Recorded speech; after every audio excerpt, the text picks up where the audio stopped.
minimum haqqı 400 manat olan ölkədə cərimə necə 100 manat ola bilər?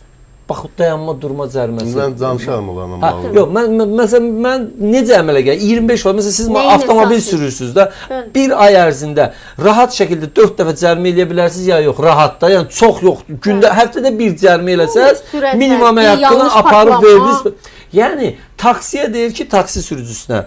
Taksinin işi nədir? Bax, fəlsəfəsi nədir? Harasa yaxınlaşır, bizi götürür, gedir, harasa düşür. Taksiyə deyir, dayanma.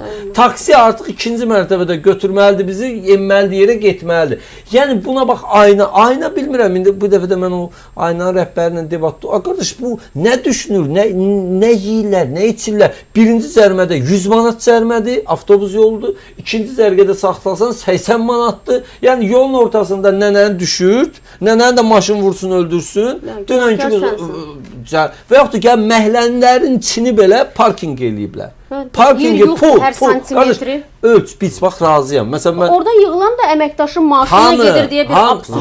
Hara gedir, nə qədər yığılıb, hanı onun hesabatlılığı. İkinci də mən küçəmdə durduğuma görə sənə niyə pul verməliyəm? Baxın, bunu da mən deyir, bu bir çox məsələ, bax, bu xırda görünə bilər, amma bizim gündəlik qarşılaşdığımız məsələlərdir. Avtobusda, dünən mən baxırım, avtobus adi bir şey deyil, bu dövlətin işi deyil. Ola bilsin, özəl şirkətindir. Bakubas, yay ayı 3 gündür girib media xidməti rəhbəri deyir ki, biz kondisionerlərin mərhələli şəkildə yandırılması üçün işlərə başlamışıq. Ay qardaş, yay girib, sən bunu bir ay qabaqdan başla, cəmaət kondisionerlə get. Bütün bunlar yığılır. Bəli və gərginlik. Bütün bunlar yığılır. Gərginlik yaranır. Sonra da cəmaət küçəyə çıxanda və etiraz eləyəndə Elman mənim deyir ki, bax, təxribat.